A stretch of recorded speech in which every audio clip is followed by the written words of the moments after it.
پیارے بھائیوں، دوستوں، عزیزوں اور سچے دیش پریمیوں، سلام اور آداب۔ مانوتا پریمی، انسانیت کے لیے آدرش شخصیت، ایک انصاف پسند سچے سیکولر بھارتی راجا شری چھترپتی شیواجی مہاراج کا آج 19 فروری کو جنم دن ہے، جسے ہم شیو جینتی کے طور پر مناتے ہیں۔ اس مہان ویکتی متو کی سرو دھرم سمبھاؤ کی شبی کو داغدار کرنے کے لیے ہمیشہ انسانیت دشمنوں نے انہیں ہندو مسلم اینک سے دکھانے کی کوشش کی۔ انہیں کٹر فرقہ پرست مسلم دشمن، جنونی مذہبی قسم کے راجا کے طور پر پیش کیا تاکہ اس کے ذریعے وہ اپنا گھناؤنا اور گھٹیا سیاسی فائدہ حاصل کر سکیں۔ دوستوں، ہم ہندوستانی ہیں، ہم نے ایک دوسرے کے ساتھ مل کر رہنا سیکھا ہے، کوئی ہمیں توڑ نہیں سکتا۔ یاد رکھیے، جس راجا کا خاندان بزرگوں مسلم صوفیوں سے عقیدت رکھتا ہو، ان کی عزت کرتا ہو، وہ کیسے مسلم دشمن ہو سکتا ہے؟ جس راجا نے مسجدوں درگاہوں کے خرچ کے لیے بڑی بڑی جاگیریں عطا کی ہو، وہ اسلام دشمن کیسے ہو سکتا ہے؟ جس راجا نے اپنی فوج کا پہلا سرسیناپتی ایک مسلمان کو بنایا ہو، جس راجا نے اپنی نیوی کا پہلا کمانڈر ایک مسلمان کو بنایا ہو، جس راجا کے حکومت میں 30 تا 35% مسلمان ہو، جس راجا نے اپنی حکومت کے بڑے عہدوں پر مسلمانوں کا تقرر کیا ہو، جس کے زیادہ تر باڈی گارڈز مسلمان ہو، افسوس اور تکلیف دہ بات یہ ہے کہ جو راجا حقیقت میں لوک کلیانکاری، عوامی فلاح و بہبود کے لیے کام کرنے والا راجا تھا، انہی کے نام پر ہندو مسلم دنگے کروائے جاتے تھے۔ دوستو، شیواجی مہاراج اور اورنگزیب کی لڑائی کو ہندو مسلم رنگ دیا جاتا، اسی طرح افضل خان اور شیواجی کی لڑائی کو بھی ہندو مسلم اینک لگا کر دیکھنے والے تاریخ سے انصاف نہیں کر سکتے۔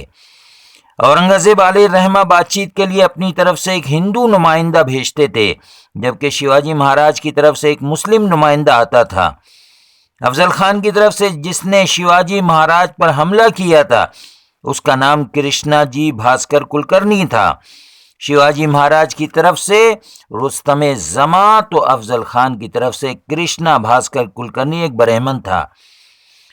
دوستو، جب عادل شاہی سردار افضل خان راجا شیواجی سے ملاقات کے لیے رائے گڑھ آیا تو اس کے برے ارادوں کو بھانپ کر راجا شیواجی کو سب سے پہلے ان کے انٹیلیجنس چیف افسر رستم زماں نے خبردار کیا، اور ایک گپت اور خفیہ ہتھیار جسے شیر کا پنجہ واگ نک کہتے ہیں دینے والا ان کا باڈی گارڈ رستم زماں ہی تھا۔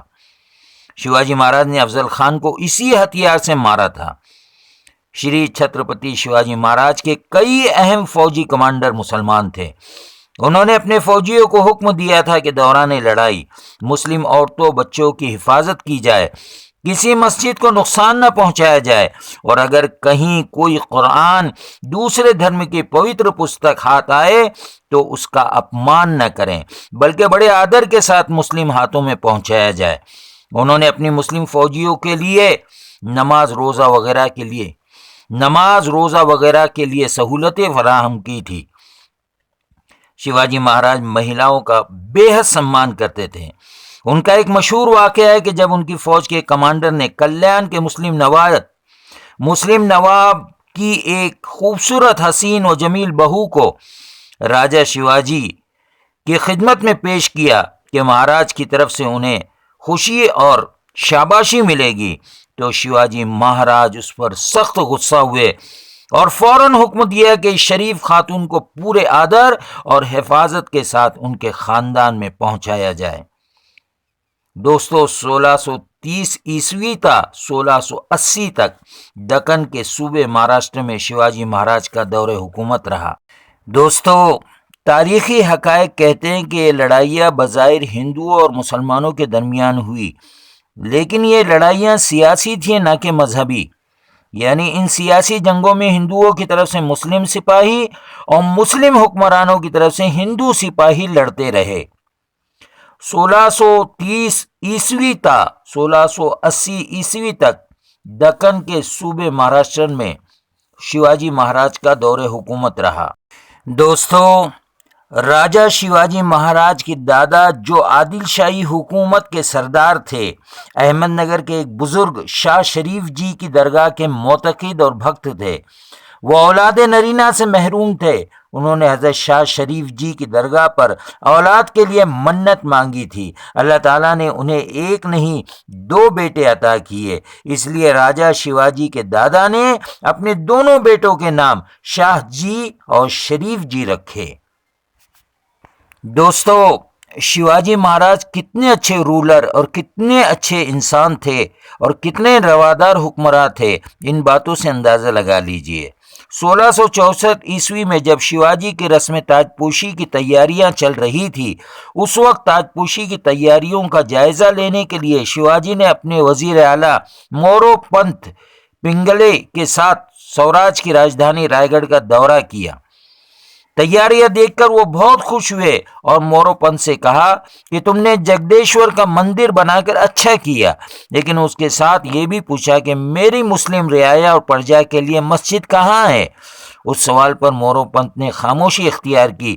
اسی وقت مہاراج نے مورو پنت سے کہا کہ میرے محل کے سامنے ہی میری مسلم رعایا کے لیے فوراً ایک مسجد بھی تعمیر کی جائے، یہ میرا حکم ہے۔ مہاراج کے حکم پر وہاں نہ صرف مسجد تعمیر کی گئی بلکہ 5 وقتہ نماز، جمعے کا خطبہ اور عیدین کی نماز کی باقاعدہ ادائیگی کے لیے سرکاری قاضی کا تقرر بھی کیا گیا تھا۔ دوستو، یہ حقیقت ہے کہ افضل خان اور شیواجی مہاراج میں سیاسی جھگڑا تھا۔ دونوں ایک دوسرے کے سخت مخالف تھے اور موقع ملتے ہی شیواجی نے افضل خان کو قتل کر ڈالا، لیکن افضل خان کا قتل کرنے کے بعد ان کی لاش کی بے حرمتی نہیں کی بلکہ خود اپنی نگرانی میں اسلامی طریقے سے باقاعدہ غسل اور جنازے کی نماز پڑھوا کر احترام کے ساتھ تدفین کی اور 10 دن اور 40 دن کی زیارت کی رسومات کی ادائیگی کا بھی اہتمام کیا۔ اتنا ہی نہیں، افضل خان کے مزار کی دیکھ بھال کرنے کے لیے اپنی حکومت کی جانب سے باقاعدہ وظیفہ بھی مقرر کیا جو آج تک جاری ہے۔ چھترپتی شیواجی مہاراج سنت تکارام مہاراج کی طرح سید یعقوب سروری کو بھی اپنا پیر، اپنا گرو تسلیم کرتے تھے اور اپنا فرض سمجھ کر انہوں نے حضرت کے لیے ایک خانقاہ تعمیر کرنے کی غرض سے ایک بہتر جگہ کا انتخاب کیا۔ یعقوب سروری صاحب کی موت کے بعد کیلشی گاؤں میں نہایت زرخیز 1653 ایکڑ زمین بطور انعام عطا کی۔ شیواجی مہاراج مسلمانوں اور اسلام کے خلاف نہیں تھے بلکہ مسلم حکمرانوں کے خلاف تھے۔